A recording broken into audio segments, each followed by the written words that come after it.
আসানোর সঙ্গে সঙ্গে 4 স্ত্রী একখানা হয়েছে। কোথায়? আমার রাসূলের সামনে 4 স্ত্রী একখানা হয়ে বলতেছেন, ইয়া রাসূলুল্লাহ, ইয়া হাবিবাল্লাহ, আমাদের 4 জোড়ার মধ্যে আপনি কাকে বেশি ভালোবাসেন হুজুর বলেন। কায়দা না বেকায়দা বলেন তো ভাই? এর উত্তরটা দেওয়া বলেন কায়দা না বেকায়দা? খুব সহজ না কঠিন? কঠিন। এখন কি কার কথা বলে কোন জঞ্জাল বাজাই, ঠিক কিনা বলেন? কার কথা বলে কোন সমস্যা সৃষ্টি হয়? আমার নবীজি বললেন, না, আজকে আমি এই কথাটা বলবো না, আগামীকাল ইনশাআল্লাহ আমি আগামীকাল তোমাদেরকে বলে দেবো। সুবহানাল্লাহ। প্রিয় ভাইরা আমার নবীজি রাতের বেলায় করলেন কি? 8টা খেজুর হাতের মধ্যে নিলেন। 8টা খেজুর হাতের মধ্যে আমার নবীজি প্রথমবারে ঢুকলেন, 1 নম্বরে ঢুকলেন আম্মাজান আয়েশা সিদ্দিকা রাদিয়াল্লাহু আনহার ঘরে ঢুকলেন। আমার নবীজি প্রথম স্ত্রীর ঘরে ঢুকলেন, আম্মাজান আয়েশা সিদ্দিকা রাদিয়াল্লাহু তাআলা আনহার ঘরে ঢুকে বললেন, ওরে আয়েশা, তোমাকে আমি দারুণ ভালোবাসি, আর তোমাকে আমি দারুণ ভালোবেসে 2টা খেজুর তোমাকে লুকায় লুকায় দিয়ে গেলাম, লুকায় কিন্তু 2টা খেজুর দিয়ে গেলাম। আই লাভ ইউ, তোমাকে আমি খুব ভালোবাসি। এই কথাটা কোনো স্ত্রী যেন আমার না জানে। দ্বিতীয় স্ত্রীর ঘরে গিয়ে একই কথা বললেন, আই লাভ ইউ, তোমাকে ভালোবাসি, 2টা খেজুর দিয়ে গেলাম, তোমাকে আমি খুব ভালোবাসি, কাউকে বলবা না। তৃতীয় স্ত্রী ঘরে একই অবস্থা, চতুর্থ স্ত্রী ঘরে একই অবস্থা। পরের দিন আমার নবীজিকে 4 স্ত্রী ধরে বলতেছেন, ইয়া রাসূলুল্লাহ, আমাদের স্বামী গো, আপনি আগে আজকে বলতে চাইছেন কাকে আপনি বেশি ভালোবাসেন। সুবহানাল্লাহ। আমার নবীজি মুস্কি মুস্কি হেসে বললেন, গতকাল রাত্রে আমি যাকে 2টা খেজুর দিয়েছি তাকে আমি বেশি সবচাইতে ভালোবাসি। বলি সুবহানাল্লাহ।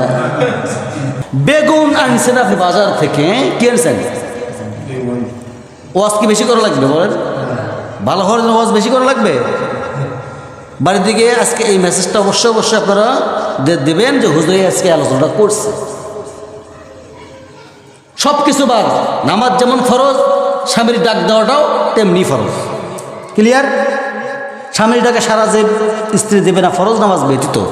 আপনি সুন্নত নামাজ পড়তে বসছেন, স্বামী ডাক দিচ্ছে আপনাকে, আপনার দায়িত্ব কর্তব্য মা আপনার স্বামীর কাছে যান, নামাজ ছেড়ে দিন।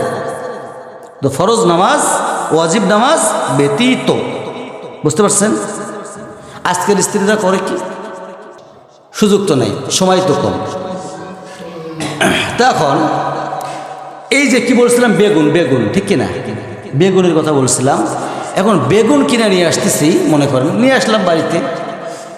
যদি বেগুনের মধ্যে পোকা থাকে কি থাকে না ভাই? জোরে কন, থাকে না? বেগুনের মধ্যে যদি পোকা থাকে, আচ্ছা বলেন তো ওই বেগুনটাকে ভেঙে নেওয়া সম্ভব? বাজারে তো যাই পুরুষ মানুষ আমরা।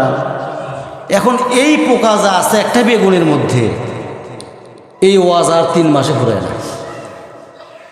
বুঝছেন? ভালো করে বুঝে যান। আপনাদের এলাকায় এমন আছে কিনা আমি জানি না, না আমার বাড়িতে আছে, আমার বাড়িতেও আছে এমন ভাই।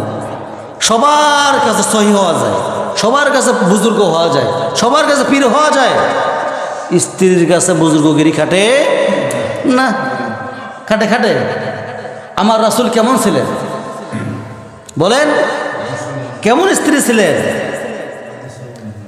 আম্মাজান আয়েশা রাদিয়াল্লাহু তাআলা আনহা তিনি কেমন স্ত্রী ছিলেন? আমার রাসূল কেমন স্বামী ছিলেন? খাদিজা রাদিয়াল্লাহু তাআলা আনহা কেমন স্ত্রী ছিলেন? আমার রাসূল কেমন স্বামী ছিলেন? আরও তো স্ত্রী ছিলেন, তার সাথে কখন খারাপ আচরণ করেছে? প্রিয় ভাইয়েরা আমার,